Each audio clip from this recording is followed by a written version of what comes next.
2021 is here. There's a ton of great stuff to look forward to. Hi folks, it's Falcon, and today on Game Ranks, the top 10 new games to play in the first half of 2021. Quick disclaimer, we are talking about the first half of 2021, so that means from January to June 2021. Games like God of War, Halo Infinite, Resident Evil Village, Dying Light 2, and Starfield do not count.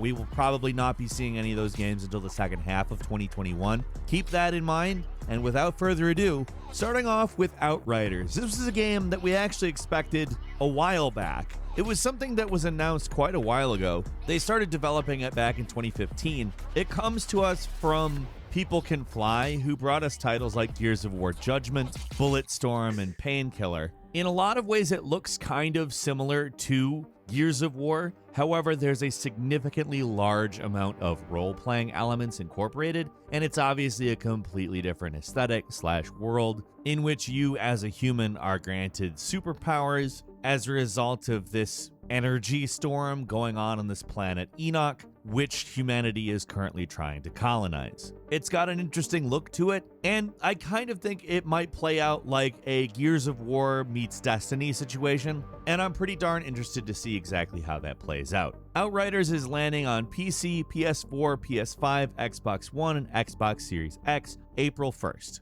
Moving on to number 9, it's Bravely Default 2, which is a JRPG from Square that I'm personally very excited about. On account, Bravely Second was kind of underwhelming, and this fixes most of the problems that I had with it. At least seems to. Bravely Second was a continuation of Bravely Default's story, and in truth felt kinda a little bit too much like an expansion pack to me and a lot of other people. And knowing they are kind of doing the Final Fantasy thing and moving on to an entirely new world, an entirely new cast, an entirely new story, I'm quite excited for that. And from what I've played of the 5-hour demo they published in December, Bravely Default 2 looks like a big return to form. Honestly, there just aren't enough traditional JRPGs that take advantage of new hardware, and Bravely Default was that, even on the Nintendo DS, but seeing it on the Switch I think is really going to be great, and that they decided, hey, we gotta sort of do a fresh start with this. I'm excited for it. It seems to encapsulate the spirit of what Bravely Default was about more so than Bravely Second did,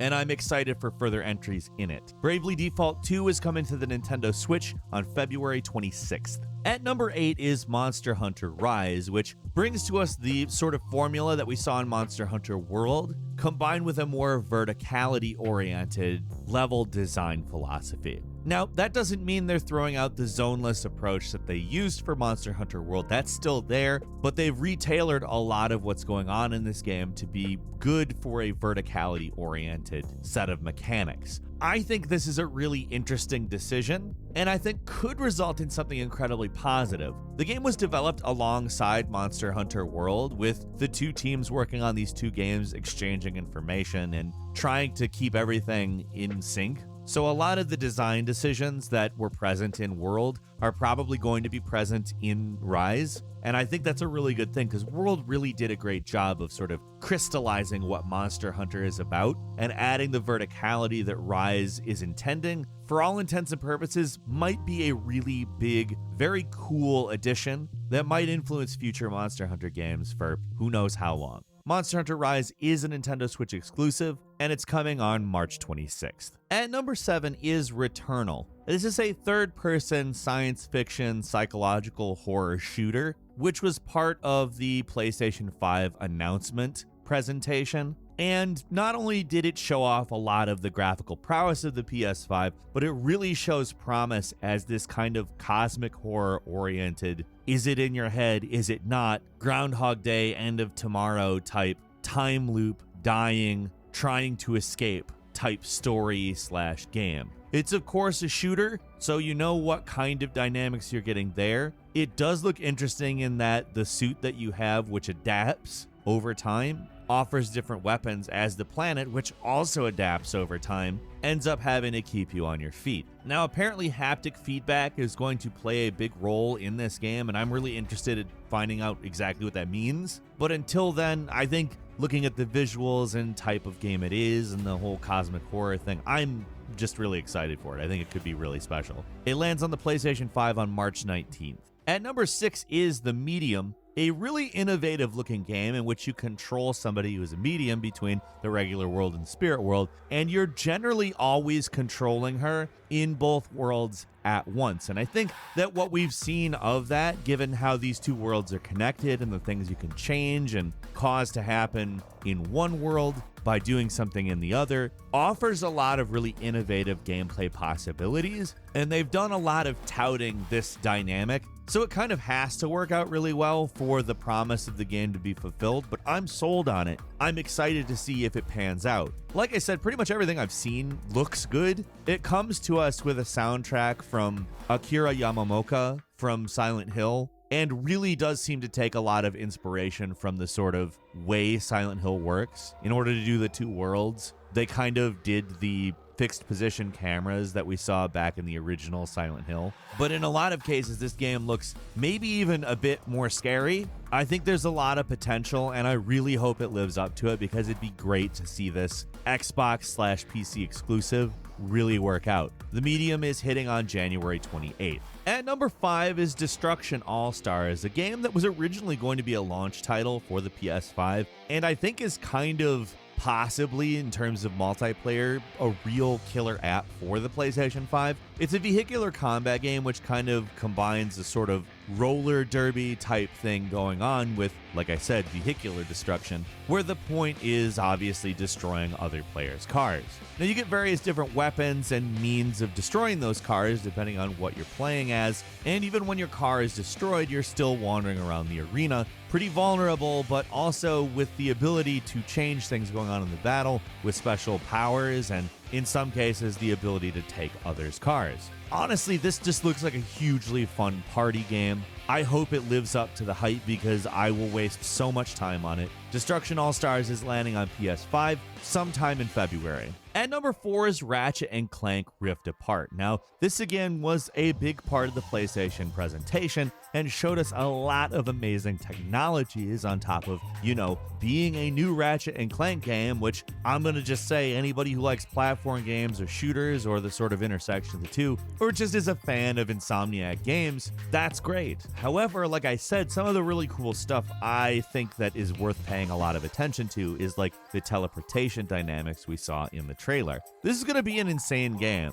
There's going to be a lot to it, and I think that it's really going to take advantage of a lot of new technologies on top of bringing us gameplay that I think we all wanted more of, especially after the recent Ratchet and Clank remake. I'm stoked. I cannot wait for a new Ratchet and Clank game. That's landing sometime in the first half of the year. They still don't have a firm date, but it's before Q2, they say, for 2021. That's obviously a PS5 exclusive. And number 3 is Hitman 3, which, let's just go ahead and say, the current Hitman series has just been like a hit, man. Wah wah. Terrible pun. Truth though, I have really extremely enjoyed Hitman 1 and 2 in this series, which has really gone the extra mile in kind of creating these more narrative-oriented scenarios that still retain much more of the sandbox nature of more early Hitman games. What they've told us about Hitman 3 is that it's actually a little bit more dark and serious, which I actually thought the series itself was kind of a little more dark and serious. It does retain the humor of Hitman, and I expect that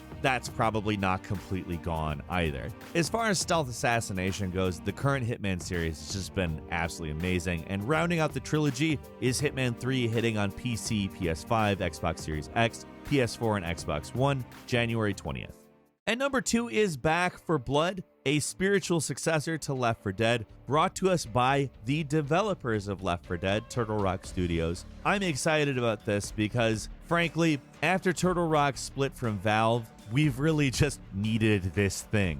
Honestly, Turtle Rock's a great developer, but Evolve is just not their forte. It had a lot of problems, and having them back in a co-op zombie shooter is something that, honestly, I don't even think I have to talk a lot about. Left 4 Dead is a fantastic co-op zombie shooter. It's the definer of the genre, and I can't wait for more content from the creators of that. Back 4 Blood is hitting PC, PS5, PS4, Xbox Series X, and Xbox One on June 22nd.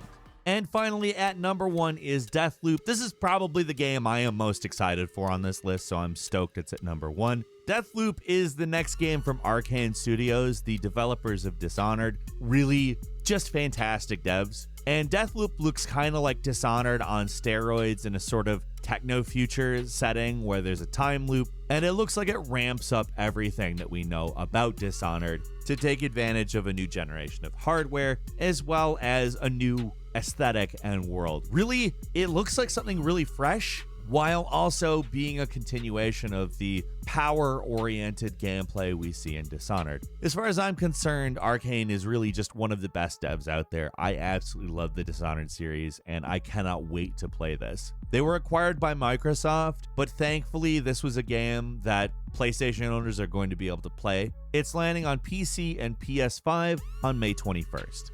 Couple of bonus games for you. First, Werewolf the Apocalypse is a game that puts you as a shape-shifting werewolf eco-terrorist, which maybe sounds a little extreme, but I think is actually kind of fresh. There's 3 styles of gameplay: human, werewolf, and regular wolf, which will apparently lend a lot of variety gameplay-wise, and looks pretty ambitious in what it's trying to do. That's landing on PS4, PS5, Xbox One, Xbox Series X, and Microsoft Windows on February 4th. Finally is It Takes Two, a 2-player co-op platformer that tells the story of a couple of people having to fix their relationship through a trek through a mystical world in which there are tons of platforming challenges. I think that's hilarious, but I also think the gameplay that it brings us into looks pretty fresh and interesting. It Takes Two lands on PC, PS4, and Xbox One on March 26th. That is it for now. Let us know what you think about the first half of this year. We think it looks pretty good. Leave us a comment, let us know. If you like this video, click like. If you're not subscribed, now's a great time to do so. We upload brand new videos every day of the week, and the best way to see them first is, of course, a subscription. So click subscribe. Do not forget to enable all notifications. And as always, we thank you very much for watching this video. I'm Falcon. You can follow me on Twitter at Falcon the Hero. We'll see you next time right here on GameRanks.